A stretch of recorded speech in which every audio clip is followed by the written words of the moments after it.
حضور وہ پہلی آیت کے حوالے سے ہی میرا سوال ہے دوسرا کہ یہ جو غیر مسلم قومیں ہیں اور خاص کر جو آج کل کی سپر پاورز ہیں، انہوں نے امن کے نام پر جو ہے وہ چھوٹی قوموں سے زبردستی تعاون لیا، تو کیا جب خدا کی پکڑ آئے گی تو وہ اس صورت میں بھی ان پر بھی آئے گی؟ اور کن پر؟ جو چھوٹی قومیں جن سے طاقت کے بل بوتے پر بھی انہوں نے طاقت کے بل بوتے پر تعاون جو ہے، یہ آپ نے بہت محدود بات کی ہے۔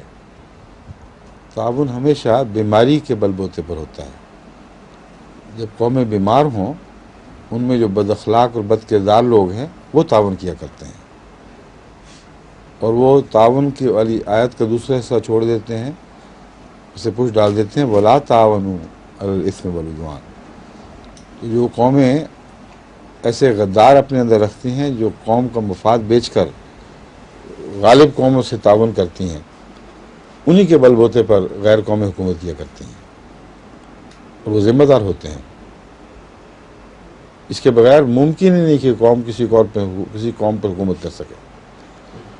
ڈیوائڈ اینڈ رول میں یہی اصول انگریزوں کے پیش نظر رہا کہ قوم جس کے دل پھٹے ہوئے ہیں ان کو پھاڑو اور آپس میں لڑا کر ان کے اوپر حکومت کرو تاکہ وہ ایک دوسرے کے دشمن رہیں اور تم ان سے بالا رہو۔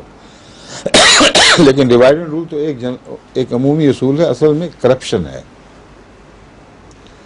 ہر قوم جس کا کردار تباہ ہو چکا ہو، اس کے اوپر جراثیم کے حملے، اگر وہ مر جائے تو گدھوں کے حملے، یہ ساری چیزیں اس کا ایک طبی لازمہ بن جاتی ہیں، کیونکہ بد کرداری اور بد اخلاقی کے نتیجے میں کچھ سزائیں ملنی چاہیے، اور وہ قانون قدرت کے مطابق ملتی ہیں۔ اس لیے بیمار قوموں پر دوسرے حکمران ہوا کرتے ہیں، اور جو مر جائیں ان کے اوپر آگے پھر گدھیں بیٹھ جاتی ہیں، گوشت پوشت سب کچھ کھا جاتی ہیں۔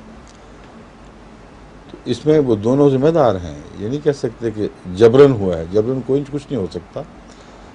حضرت مسلم رضی اللہ تعالیٰ عنہ کا یہ مسلک تھا جو آپ نے ان کے جو خطبات میں بھی غالباً بیان کیا، لیکن میں نے کئی دفعہ آپ سے سنا ہے، مختلف نمائندے جب ملنے آیا کرتے تھے تو آپ یہ فرمایا کرتے تھے کہ دیکھو، ہندوستان کا اگر باشندہ آزاد ہو جائے، اس کا ضمیر جاگ اٹھے، تو کسی عدم تعاون کی موومنٹ کی بھی ضرورت نہیں، کسی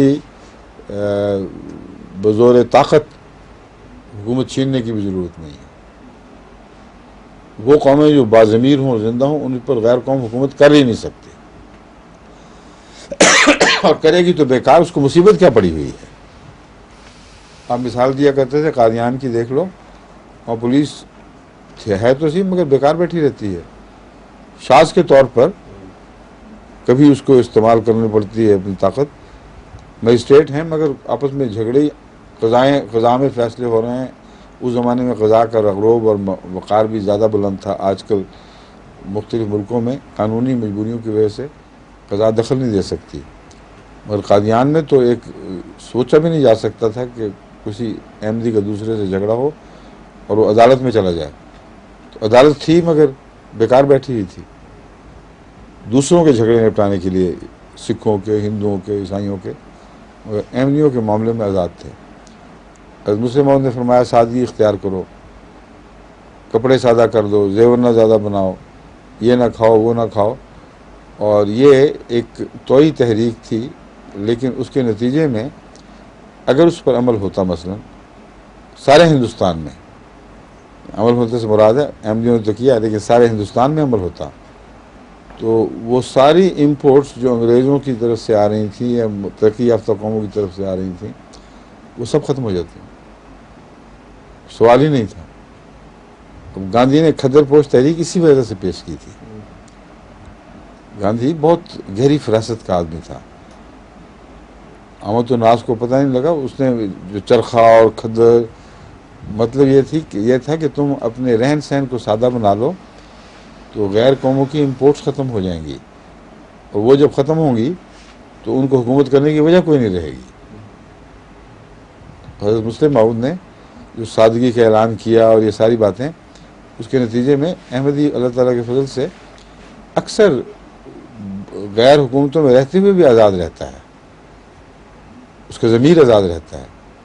اور ترقی یافتہ قوموں کے قوانین سے تعاون کرنے میں گناہ کیا ہے؟ یہ تو کوئی غلامی نہیں. غلامی دل کی بیماری سے پیدا ہوتی ہے. ہمارے جلسے پر جب بھی کوئی آیا ہے بلا استثناء اس بات سے وہ حیرت انگیز طور پر متاثر ہوا ہے کہ ہم نے تو آپ لوگوں کو آزادی دیکھا ہے. پولیس بیٹھی تھی ایک طرف صرف نظارہ کرنے کے لیے، حکومت کے افسر آتے تھے صرف دیکھنے کے لیے، کوئی کام نہیں تھا. اتنا حیرت انگیز تعاون تھا ایک دوسرے کے ساتھ اور ایک دوسرے کی خدمت کی روح، کہ ایک مثالی معاشرہ تھا جو اخوت کا اسلامی رنگ پیش کر رہا تھا. تو ایسے لوگ اگر ہوں تو ان پر غیر قوم کو ان کے ملک میں جا کر حکومت کرنے کی ضرورت کیا ہے؟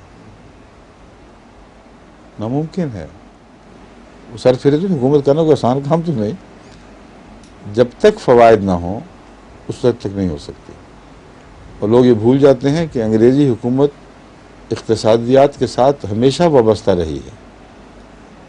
یہ جو ایسٹ انڈیا کمپنی اور فلاں کمپنیاں یہ تجارتی مفادات کے لیے گئے تھے، اور تجارتی مفادات کے تحفظ کے لیے، ان کو مونوپلائز کرنے کے لیے، تاکہ غیر قومیں جو یورپ کی ہی تھیں وہ بھی دخل دے کر اس سے حصہ بخرانا شروع کر دیں.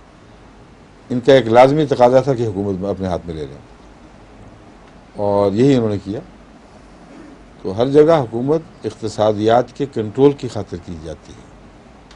اگر اقتصادیات کے مسائل نہ ہوں تو محض حکومت کی خاطر حکومت پاگل پن ہے. سمجھے؟ ظہور مہدی آخر زمان